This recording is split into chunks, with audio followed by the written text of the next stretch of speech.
Assalamualaikum warahmatullahi wabarakatuh. Bismillahirrahmanirrahim. Innal hamdalillah nahmaduhu wa nasta'inuhu wa nastaghfiruh wa na'udzu billahi ta'ala min shururi anfusina wa min sayyiati a'malina. Man yahdihillahu fala mudilla lahu wa man yudlil fala hadiya lahu. Wa asyhadu an la ilaha illallah wahdahu la syarika lahu wa asyhadu anna Muhammadan 'abduhu wa rasuluh.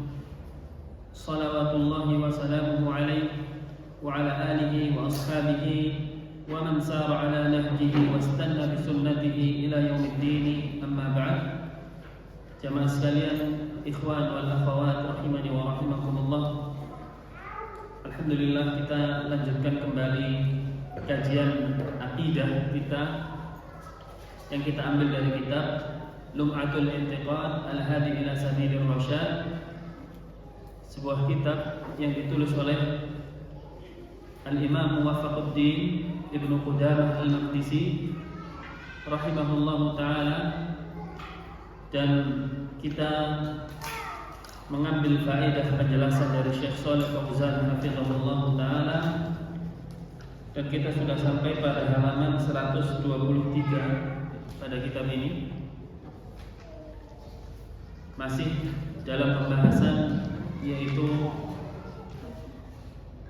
keimanan atau akidah kita Ahlus Sunnah wal Jamaah tentang Al-Quran. Nas'alullaha an yufaqqihana wa yuwaffiqana 'ilman nafi'an wa 'amalan shalihan. Ya, sekarang pembahasan perkataan penulis wa huwa, yaitu dan huwa Al-Quran suwarun muhkamatun, terdapat di dalamnya surat-surat muhkamat yang merupakan hukum-hukum atau mengandung hukum-hukum, atau berarti di dalam Al-Quran terdapat surat-surat yang merupakan petunjuk yang pasti. Muhkamat merupakan dia petunjuk yang pasti, yang tetap, tidak butuh takwil.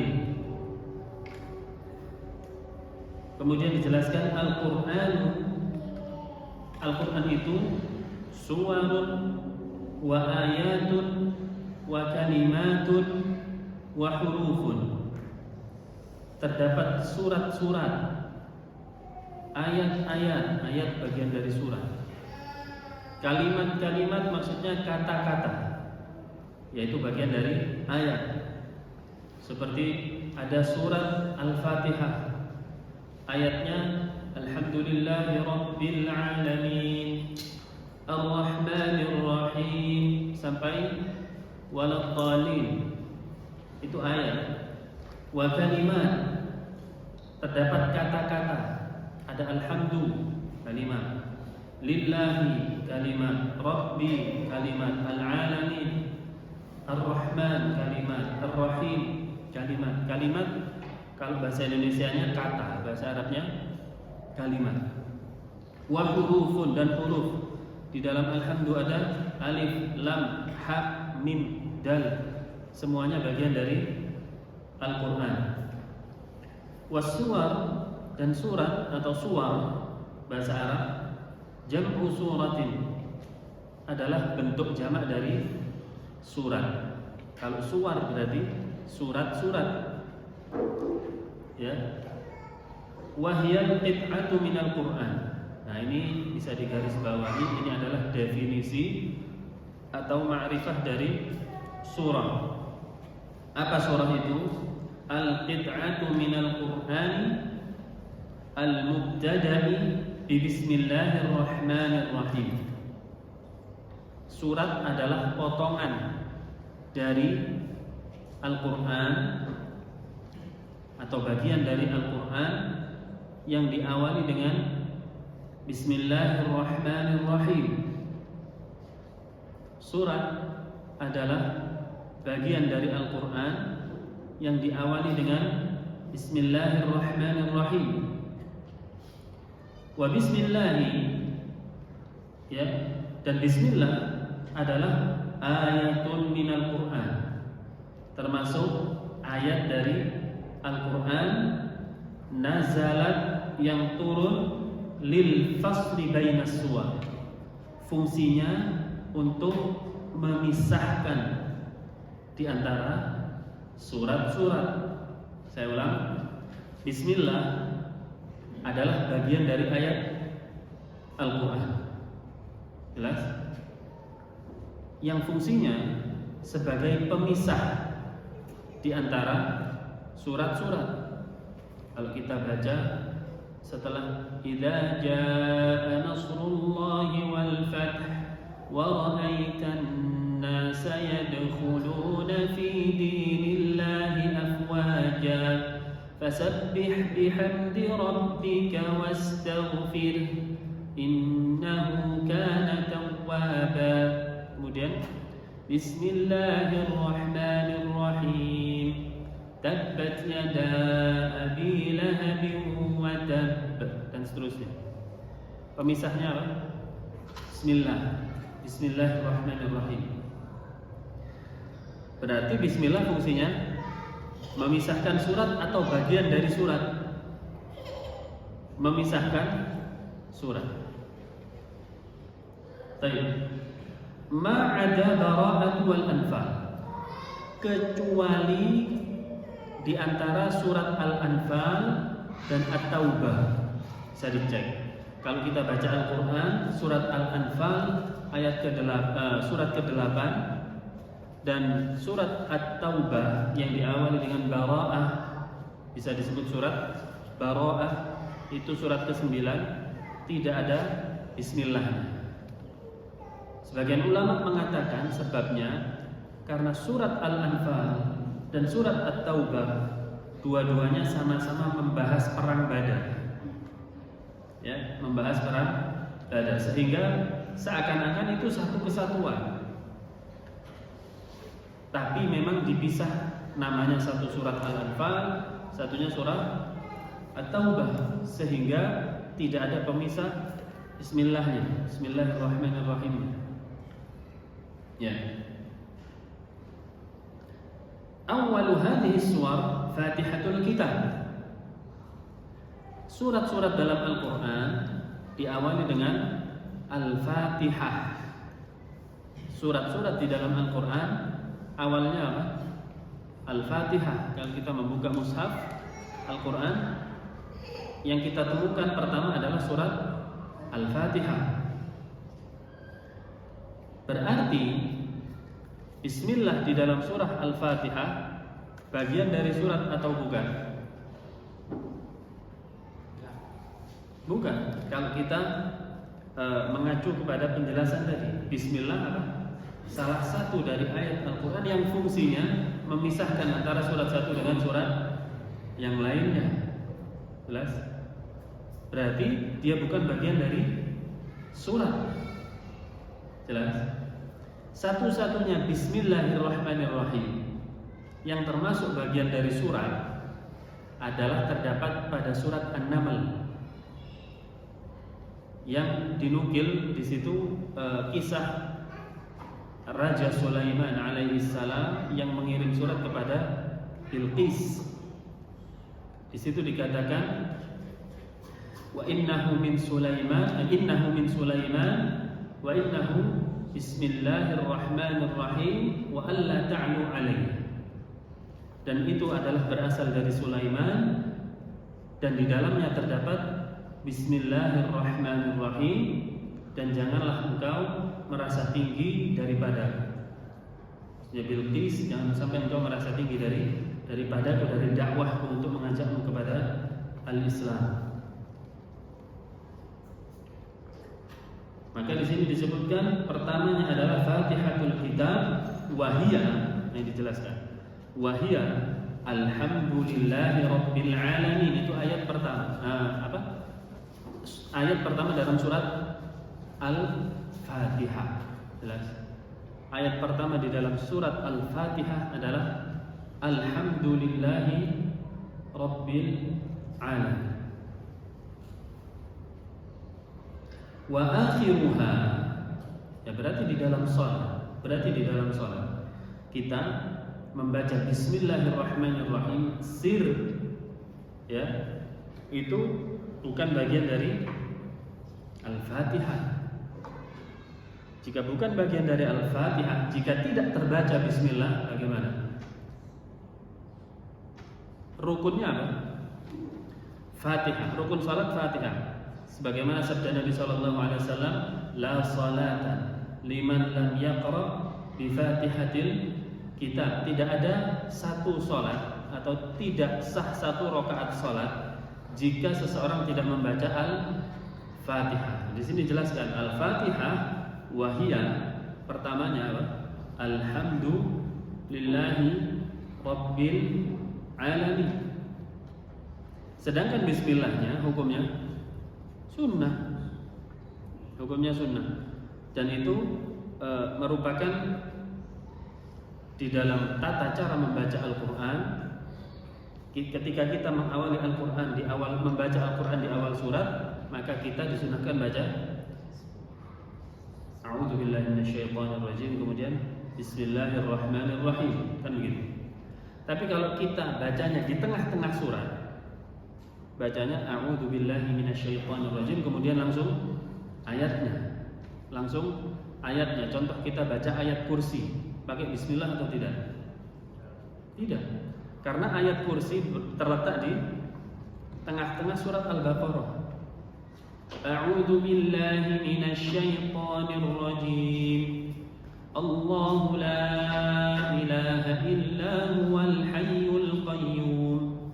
Tidak, a'udzu billahi minasyaitonir rajim. Bismillahirrahmanirrahim. Allahu la, kurang tepat.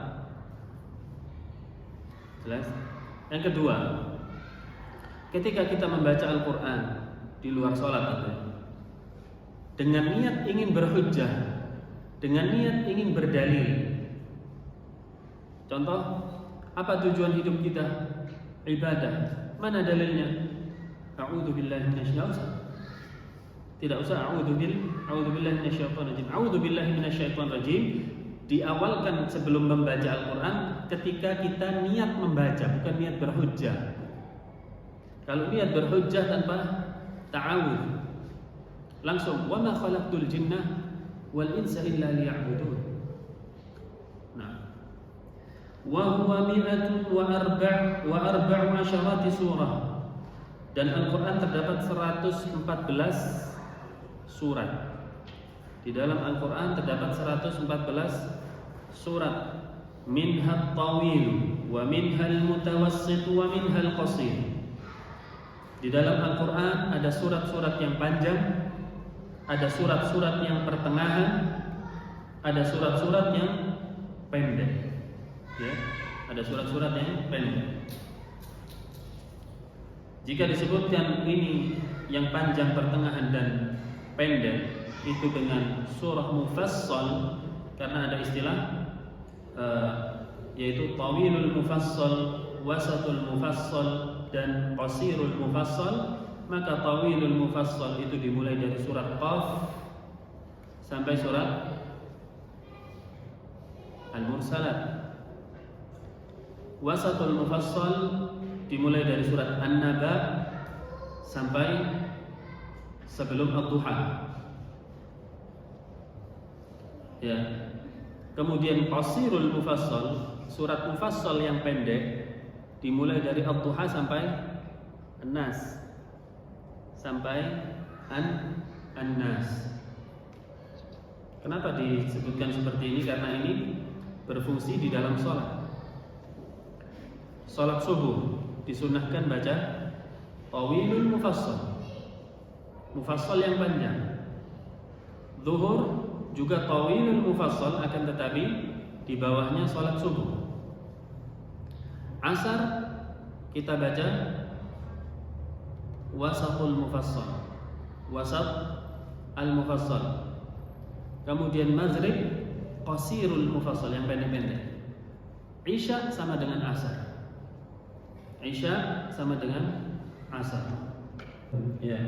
Was surah fil asl Dan makna surah secara asalnya asyai'ul mahmiyur rafi' adalah sesuatu yang terjaga, yang bernilai tinggi. Makanya Al-Quran setiap bagiannya dikatakan surat. Bukan berarti surat adalah lembaran kertas yang tertulis.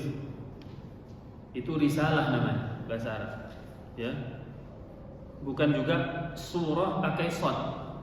Surah itu artinya apa? Gambar. Tetapi di sini surah menggunakan sin.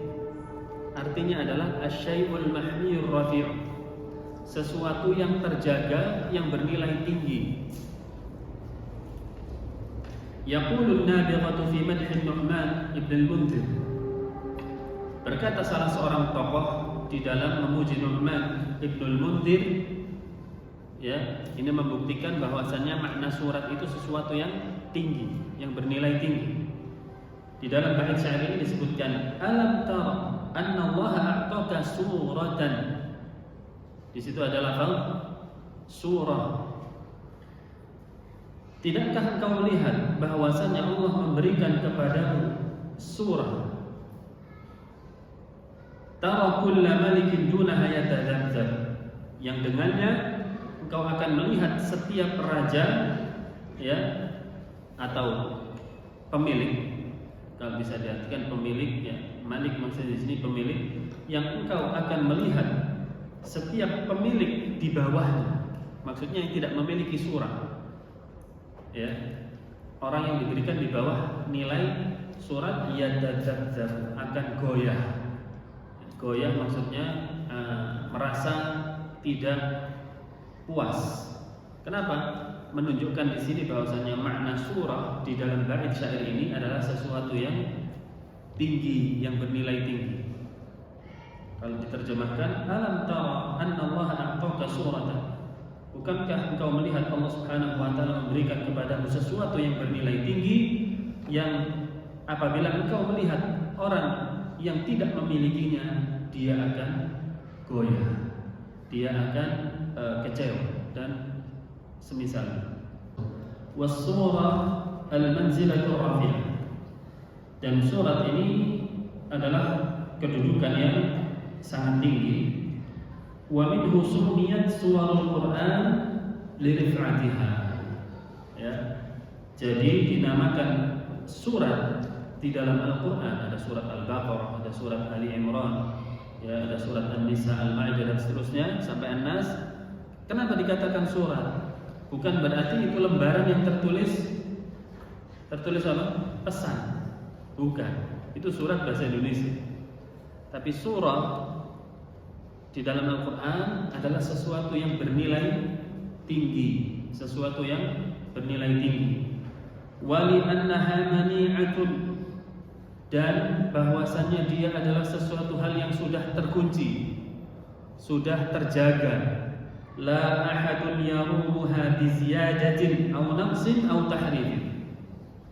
Tidak ada seorang pun yang bisa merubahnya, ya, yang bisa merubahnya dengan menambahnya atau menguranginya atau menyelewengkan maknanya.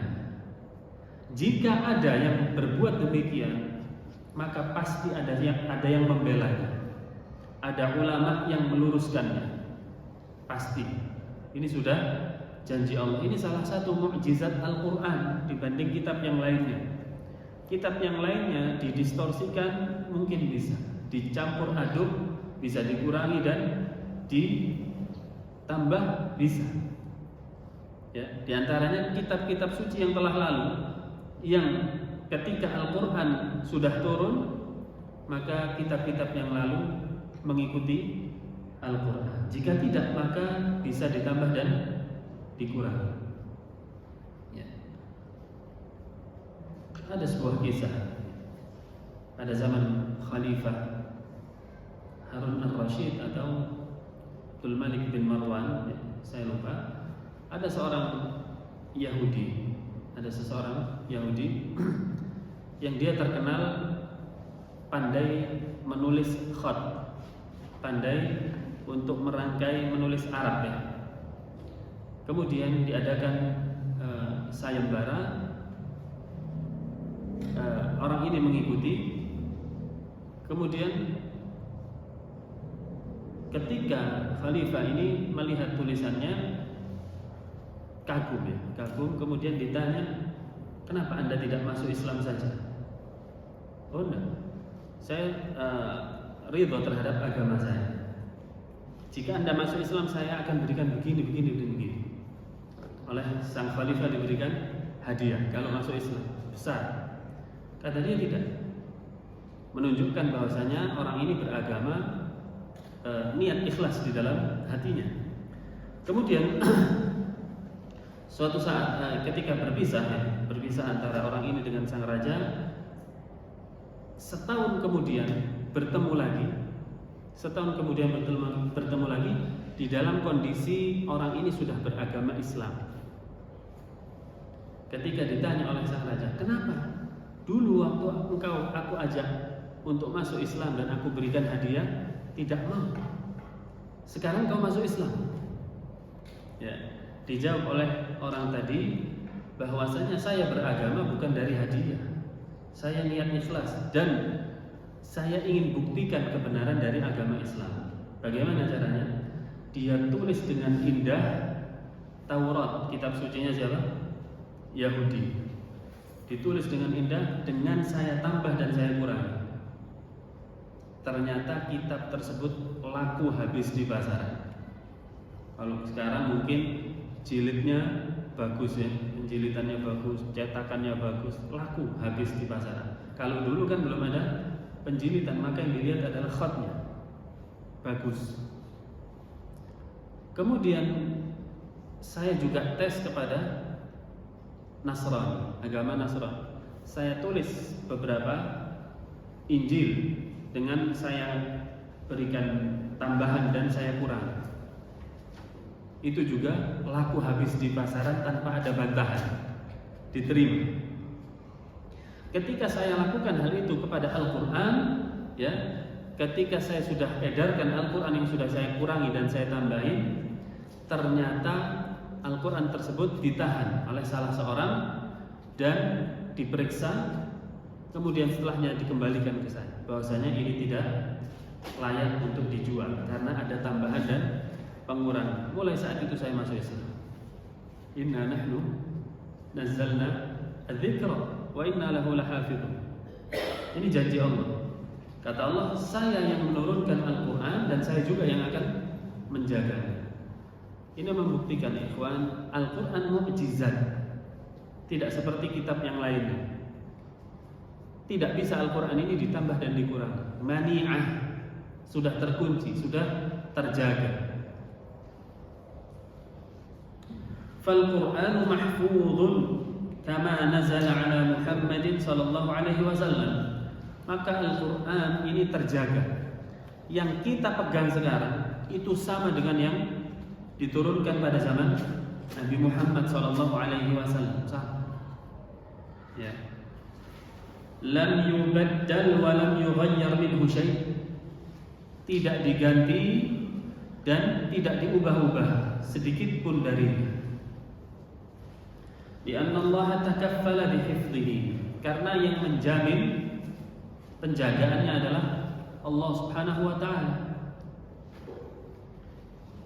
Sesuai dengan firman-Nya, inna nahnu nazzalna dzikra wa inna lahu lahafizun.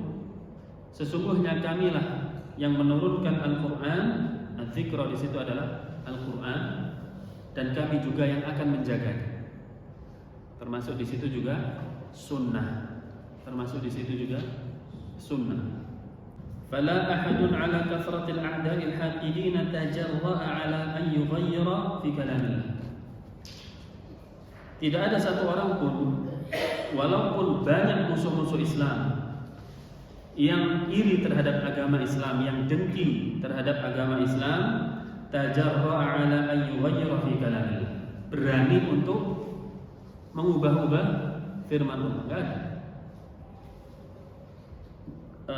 Kemudian au yazidu au yanqus, atau tidak ada yang berani yang menambah dan mengurangi. Itu lihat ya, bagaimana Al-Quran. Hadza min ayatillah subhanahu wa ta'ala. Berarti secara tidak langsung atau banyak hal yang dilalaikan oleh manusia.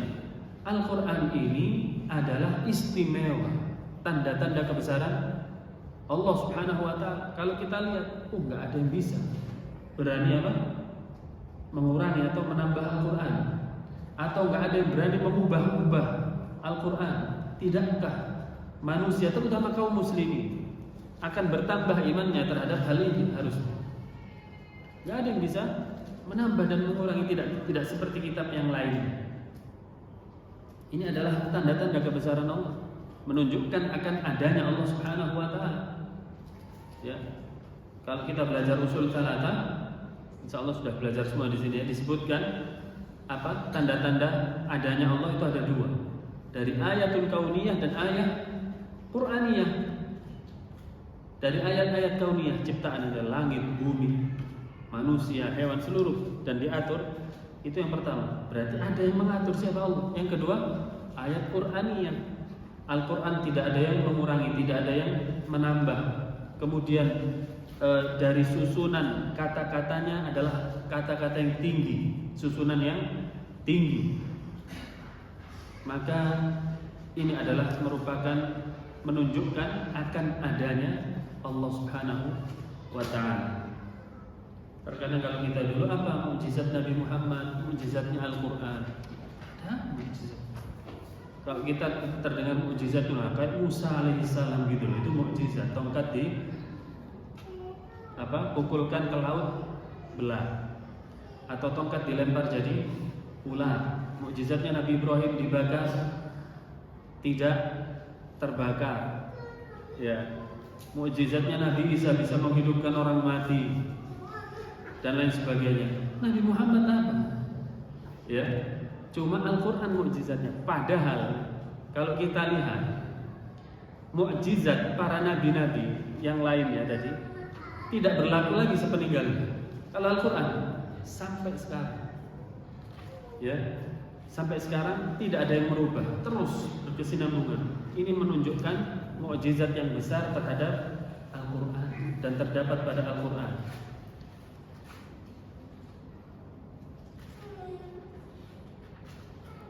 Kemudian hafizallahu kitabahu minal abath. Allah subhanahu wa ta'ala menjaga kitabnya dari hal yang sia-sia, ya, dari hal yang tidak bermanfaat. Seluruh isi Al-Quran dari Al-Fatihah sampai An-Nas semuanya tidak ada yang sia-sia. Ini juga mukjizat luar biasa. Betapa banyak kitab-kitab yang lainnya yang ditulis memang banyak manfaatnya, tapi ada huruf-huruf kadang salah cetak ya, atau hal yang sia-sia ditulis atau diulang-ulang. Wah, ini tadi sudah diulang, ini diulang lagi. Terdapat pada kitab-kitab yang lain, tapi Al-Quran tidak. Kalau ada pengulangan berarti ada makna yang ingin disampaikan lebih dalam lagi. Itu susunan dalam Al-Quran. Wa sayahfazuhu ila an yarithallahu al-ardha wa man 'alayha. Dan Al-Quran ini senantiasa, ya, terjaga dan dijaga oleh Allah subhanahu wa ta'ala sampai Allah subhanahu wa ta'ala menentukan bahwasannya Al-Quran tersebut sudah harus dicabut nanti pada masanya. Nanti pada masanya disebutkan di situ di antara tanda-tanda kiamat, yaitu setelah kaum mukminin dicabut nyawanya dengan dihembuskan angin, maka tersisa siapa? Syirarul khalq, makhluk-makhluk yang buruk. Dan di situ Al-Quran sudah dicabut, tidak ada hidayah lagi. Sikap seorang mukmin terhadap tanda-tanda kiamat ini adalah kita bersyukur dengan adanya Al-Quran dan kita ada di sana. Bagaimana bentuk rasa syukurnya? Dipelajari cara bacanya, dipelajari maknanya, kemudian diamalkan di dalam kehidupan sehari-hari. Ya. Betapa banyak di daerah-daerah yang minim, daerah-daerah yang terpencil, mereka rindu untuk belajar Al-Quran. Bahkan cara bacanya mereka juga ingin menguasai, tetapi apa daya? terbatas, aksesnya serba terbatas. Kita alhamdulillah Al-Quran ada di genggaman kita, majelis ilmu banyak sekali. Maka sungguh merugi dan sungguh bisa dikatakan tidak bersyukur orang-orang yang mengabaikan hal seperti ini dan mementingkan urusan dunianya. Mementingkan urusan apa? Dunia. Wallah, ini kata Allah Subhanahu wa taala, innal insana lafi khusr. Manusia semuanya kondisinya rugi kecuali orang yang beriman. Kalau kita baca usul salah, iman awalnya dari ilmu. Ilmu sumbernya dari mana ilmu? Al-Quran. Sumbernya adalah Al-Quran. La yatatawalu ilaihi ahadun ma'a kathrati khusumihi wa kathrati a'da'ihi. Tidak bisa seseorang itu senantiasa yatatawalu. Yatatawalu itu adalah terus-terusan di dalam membantah Al-Quran, terus-terusan di dalam mengubah Al-Quran, terus-terusan di dalam mencela Al-Quran. Gak bisa. Pasti kalau kita lihat ada pembakar Al-Quran, gak lama ada yang menentang. Ada yang menginjak Al-Quran, gak lama ada yang menghukum. Ya. Ada yang merubah isi Al-Quran, tidak lama ada yang membantahnya. Itu pasti. Ini mukjizat dari Allah, menunjukkan kebesaran Al-Quran. Juga di dalam kaum muslimin ada yang mentahrif. Kita sudah belajar makna tahrif, mentakwil. Ada ulama-ulama yang membantahnya. Ini keistimewaan Al-Quran. Siapa yang menggerakkan hati mereka? Allah Subhanahu wa taala. Ya, Allah Subhanahu wa taala. Walaupun ma'a kathrati khusumihi, walaupun dia sangat menentang Al-Quran, wa kathrati a'da'ihi, dan sangat memusuhi Al-Quran. Walau hawala ahadun, kata penulis ini, Syekh Shalih Fauzan mengatakan, jika ada yang berusaha mengubah Al-Quran sedikit dari isi Al-Quran, la fadahahu Allah subhanahu, maka Allah akan membongkar perbuatannya. Ya, di dalam kamar sekecil apapun tersembunyi dari manusia, ketika dia mencoba untuk mengubah-ubah isi Al-Quran, Allah akan bongkar. Ya, Allah akan bongkar. Karena Allah Subhanahu wa taala Al-Basir, Al-Alim, bisa mengetahui dimanapun orang itu berada ketika manusia tidak mengetahuinya sekalipun. Ya, Allah akan bongkar. Wa akhzahu, dan Allah akan hinakan. Kama hasala li Musailamah al-Kadzdzab, sebagaimana yang terjadi kepada siapa? Musailamah al-Kadzdzab, nabi palsu setelah wafatnya Nabi Muhammad sallallahu alaihi wasallam, tepatnya pada zaman siapa? Abu Bakar As-Siddiq radhiyallahu anhu. Musailamah al-Kadzdzab membuat surat tandingan-tandingan Al-Quran. Yadifda', yadifda', wahai kata, ya. Karena ingin menandingi surat dalam Al-Quran. Dia juga punya surat Al-Fil, tapi beda dengan surat Al-Filnya kita, ya. Al-Fil wa ma adraka mal fil, lahu anfun tawil, ya. Dia memiliki hidung yang panjang, hanya disesuaikan il-ilnya saja, tapi artinya tidak bermakna sama sekali.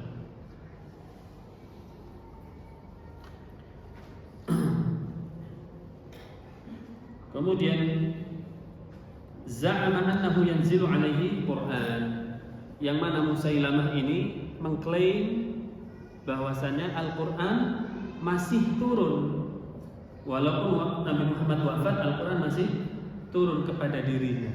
Jibril masih menurunkan wahyu kepada dirinya. Padahal setelah al-yawma akmaltu lakum dinakum wa atmamtu 'alaikum ni'mati wa raditu lakum al-Islam madina, maka selesai, yaitu wahyu yang diturunkan kepada Nabi Muhammad sallallahu alaihi wasallam. Fadahahu Allah wa akhzah, maka Allah Subhanahu wa taala membongkar kesesatan Musailamah ini, wa akhzah, dan menghinakannya. sampai terbunuhnya dia Musailamah oleh siapa? Musailamah terbunuh? Wahsy seorang budak yang dulu saat perang Uhud membunuh pamannya Nabi SAW Hamzah karena dibayar, bukan karena ikhlas dari dalam hati. Maka untuk menebus dosanya, Wahsy pada saat perang yang terjadi dengan Musailamah, ya, maka dia mencari tokoh ini, yaitu Musailamah, dan menggunakan tombaknya untuk membunuh Musailamah al-Kadzdzab. Wa shara madhakatan lil 'alam, ya, dan Musailamah ini dijadikan hal yang bahan tertawaan, ya, bagi seluruh manusia, bagi alam semesta. Dan surat-surat yang dibuatnya tentu kita tertawa. Wa kadzalika kullu man hawal, demikian juga siapapun yang berusaha mengubah-ubah Al-Qur'an, ayyuhaki Al-Qur'an, ya, untuk mendistorsikan atau mencampur aduk isi Al-Qur'an, fa innallaha jalla wa ala yafdahuhu, maka pasti Allah Subhanahu wa taala akan membongkar aibnya. Wa yukhzi, dan akan menghinakannya. Wa yaj'alahu madhakatan linnas, dan Allah akan jadikan dia bahan tertawaan bagi manusia. Ini istimewanya Al-Qur'an. Maka ingat sabda Nabi sallallahu alaihi wasallam, beliau mengatakan rafa'ahu Allah bihadzal kitab wa yad'u al-akharin, atau kama qala yarfa'u Allah an-nasa bihadzal kitab wa yad'u bihi al-akharin, atau kama qala. Allah Subhanahu wa taala bisa mengangkat derajat seseorang manusia karena Al-Qur'an, dan bisa menghinakan juga karena Al-Qur'an. Maka yang benar kita sikap dengan Al-Qur'an, sikap seorang muslim yang benar, tahu ini kitab suci, kemudian enggak peduli cara bacanya, ya, apalagi mempelajarinya, maka tidak akan bermanfaat jabatan dunia. Allah akan hinakan dia. Tidak akan bermanfaat harta yang dia miliki sangat banyak, Allah tetap hinakan dia. Sebaliknya, orang yang memanfaatkan Al-Qur'an dengan baik, tahu dia ini kitab suci saya, lalu apa yang harus saya lakukan kepada kitab suci saya? Oh, pertama belajar cara bacanya, makhrajnya yang benar, ya. Rugi saya nanti kalau malaikat maut memanggil saya, nggak bisa bedakan antara a dan a, dha dan dha, ya, ta, tha, sha, sa, so, nggak bisa. Wallah, rugi. Nggak ada kerugian dibandingkan kerugian seperti ini. Ya, ada seorang ustadz mengatakan, sungguh orang yang sangat nekat, preman di dunia yang paling berani kalah nekat sama orang ini. Kapan? Ketika dia sudah dimasukkan ke dalam liang kubur, sementara dia tidak bisa membaca Al-Qur'an. Yang dihadapi siapa? Malaikat. Kan cukup nekat dia. Cukup nekat. Bukan manusia lagi yang dihadapinya. Ini luar biasa ini. Top di atas top, ya. Top mar. Ya. Di atas top ini. Itulah pemberani yang dihadapinya malaikat. Gak bisa baca Al-Qur'an, apalagi tahu maknanya. Maka di sisa-sisa usia kita jamaah sekalian, sibukkan dengan Al-Qur'an. Syekhul Islam Ibnu Taimiyah menulis di dalam kitabnya, salah satu risalah di dalam Majmu' Fatawanya, beliau mengatakan banyak sekali karyaku, ya, dan aku bersyukur ketika Allah Subhanahu wa taala meletakkan aku dalam penjara. Syekhul Islam itu pernah di penjara, dan wafatnya di mana? Di penjara, ya. Kemudian dia saat di penjara itu menelaah Al-Qur'an. Menulis Al-Qur'an, tafsir dari Al-Qur'an, menelaah Al-Qur'an. Saat itu dia mengatakan ini adalah hidayah dari Allah untuk saya. Kitab-kitab yang saya tulis sebelumnya memang mencantumkan dalil-dalil ayat-ayat Al-Qur'an sebagian, tetapi untuk menelaah secara intensif ya ketika di penjara. Ya. menelaah secara intensif di mana? Di penjara. Maka sibukkan waktu kita dengan Al-Quran. Ya, berikan waktu khusus setiap hari untuk menghafalnya, walaupun 1, 2, 3 ayat. Yang penting ada tambahan. Ya, yang mengangkat derajat kita siapa? Allah Subhanahu wa taala. Allah Subhanahu wa taala. Kemudian kita belajar isinya, tadabbur, tafsirnya. Kemudian kita amalkan isi Al-Qur'an itu semampu kita. Kita paksakan. Karena kita seorang muslim, kita mengucap 2 kalimat syahadat yang salah satu konsekuensi di dalamnya adalah mempelajari isi Al-Qur'an, mengilmui isi Al-Qur'an, karena merupakan pesan dari Rabbuna Allah Subhanahu wa taala. Sudah masuk waktu Isya? Sudah. Cukup? Wassallallahu ala Muhammad wa ala ali Muhammad walhamdulillahi rabbil alamin. Subhanakallahumma bihamdika asyhadu an la ilaha illa anta astaghfiruka wa atubu ilaik. Assalamualaikum.